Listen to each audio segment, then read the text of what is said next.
മലനിരകൾക്കും മന്ത്രിക്കുന്ന മരങ്ങൾക്കുമിടയിൽ സ്ഥിതി ചെയ്യുന്ന ട്രാങ്കുലായ എന്ന മോഹിപ്പിക്കുന്ന ഗ്രാമത്തിൽ കവി എന്നു പേരുള്ള ഒരു സൻഗുരു ജീവിച്ചിരുന്നു.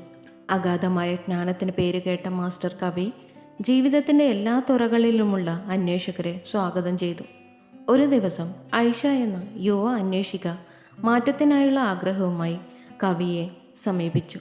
ഗുരുവെ, ചെറിയ ശീലങ്ങൾ കൊണ്ട് എനിക്ക് എങ്ങനെ എൻ്റെ ജീവിതം മാറ്റാനാകും? ആകാംക്ഷ കൊണ്ട് നിറഞ്ഞ കണ്ണുകളോടെ അവൾ ചോദിച്ചു. അർത്ഥവത്തായ മാറ്റത്തിനായുള്ള സാർവത്രിക അന്വേഷണം തിരിച്ചറിഞ്ഞുകൊണ്ട് മാസ്റ്റർ കവി പുഞ്ചിരിച്ചു. വരൂ ആയിഷ, മാസ്റ്റർ കവി ആംഗ്യം കാട്ടി. പുരാതന ബൗദ്ധിവൃക്ഷത്തിന് താഴെയുള്ള ശാന്തമായ സ്ഥലത്തിലേക്ക് അവളെ നയിച്ചു. നിങ്ങളുടെ ജീവിതത്തിൽ പരിവർത്തനത്തിന് ചരട് നെയ്യാൻ കഴിയുന്ന 5 ചെറിയ ശീലങ്ങളുടെ ജ്ഞാനം ഞാൻ നിങ്ങളുമായി പങ്കിടാം. 1. രാവിലെ മൈൻഡ്ഫുൾനെസ് ആചാരം. സൂര്യൻ ഓറഞ്ച് നിറങ്ങളാൽ ആകാശത്തെ വരച്ചപ്പോൾ ഉദ്ദേശത്തോടെ ദിവസം തുടങ്ങേണ്ടതിൻ്റെ പ്രാധാന്യത്തെക്കുറിച്ച് മാസ്റ്റർ കവി പറഞ്ഞു. ഐഷ, ഓരോ പ്രഭാതത്തെയും നന്ദിയോടെ അഭിവാദ്യം ചെയ്യുക. ആഴത്തിലുള്ള ശ്വാസോച്ഛ്വാസമോ ധ്യാനമോ നിശബ്ദമായ ഒരു നിമിഷത്തെ ധ്യാനമോ ആകട്ടെ, മനസ്സ് നിറഞ്ഞ ഒരു ആചാരത്തോടെ നിങ്ങളുടെ ദിവസം ആരംഭിക്കുക.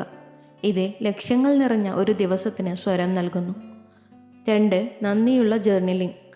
ഗ്രാമത്തിലൂടെ നടക്കുമ്പോൾ മാസ്റ്റർ കവി ഒരു ജേർണൽ വിശ്രമിക്കുന്ന ശാന്തമായ ഒരു മൂലയിലേക്ക് ചൂണ്ടിക്കാണിച്ചു. ഐഷ, നന്ദിയുടെ ശീലം വളർത്തിയെടുക്കുക. ഓരോ ദിവസവും നിങ്ങൾ നന്ദിയുള്ള 3 കാര്യങ്ങൾ എഴുതുക. ഈ ലളിതമായ പ്രവൃത്തി നിങ്ങളുടെ ശ്രദ്ധയെ കുറവുകളിൽ നിന്ന് നിങ്ങളെ ചുറ്റിപ്പറ്റിയുള്ള സമൃദ്ധിയിലേക്ക് മാറ്റുന്നു. 3. ഓരോ ഘട്ടത്തിലും ദയ. തിരക്കേറിയ ചന്തയിൽ ഗ്രാമവാസികൾ തമ്മിലുള്ള ആശയവിനിമയം മാസ്റ്റർ കവി നിരീക്ഷിച്ചു. ഐഷ, ഓരോ ചുവടിലും ദയ കാണിക്കുക. അത് ഒരു പുഞ്ചിരിയോ ഒരു നല്ല വാക്കോ അല്ലെങ്കിൽ ഒരു ചെറിയ ഔദാര്യ പ്രവൃത്തിയോ ആകട്ടെ, നിങ്ങളുടെ പ്രവൃത്തികൾ പോസിറ്റിവിറ്റി അലയടിക്കട്ടെ.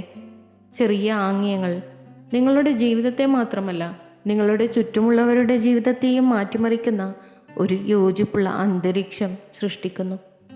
4. ഡിജിറ്റൽ ഡീറ്റോക്സ് അവർ. ഗ്രാമത്തിലെ കുളത്തിൽ ഡിജിറ്റൽ ഡീറ്റോക്സിൻ്റെ ഒരു നിമിഷം സ്വീകരിക്കാൻ മാസ്റ്റർ കവി ആയിഷയെ പ്രോത്സാഹിപ്പിച്ചു.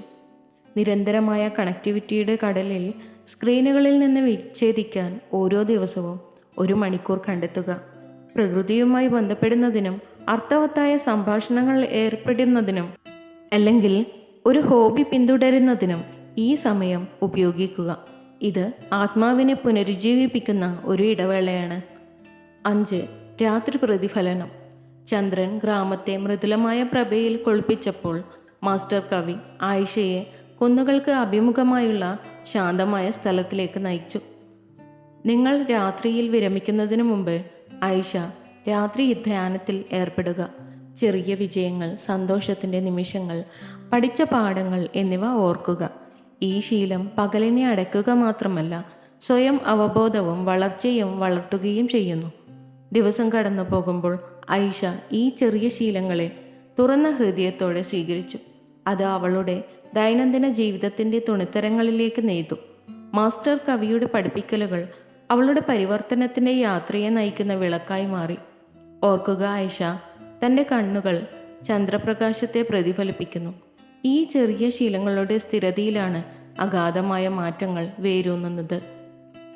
നിങ്ങളുടെ ജീവിതത്തിൽ പോസിറ്റിവിറ്റിയുടെയും വളർച്ചയുടെയും ചരടുകൾ തുന്നിച്ചേർക്കുന്ന ഇഴകളാവട്ടെ, മാസ്റ്റർ കവി പറഞ്ഞു. ട്രാങ്കുലായുടെ ഹൃദയഭാഗത്ത് പോസിറ്റീവ് മാറ്റത്തിൻ്റെ ഒരു പ്രകാശഗോപുരമായി ഐഷ ഉയർന്നു വന്നു. പരിവർത്തനത്തിൻ്റെ സ്വന്തം യാത്രകൾ ആരംഭിക്കാൻ മറ്റുള്ളവരെ പ്രചോദിപ്പിച്ചു. മാസ്റ്റർ കവിയുടെ ജ്ഞാനം ഗ്രാമത്തിൽ പ്രതിധ്വനിച്ചു. ചെറുതും എന്നാൽ ശക്തവുമായ ശീലങ്ങളുടെ പാത തേടുന്നവരുടെ ആത്മാവിൽ മായാത്ത മുദ്ര പതിപ്പിച്ചു. If you love to watch this video, you can like, share and subscribe.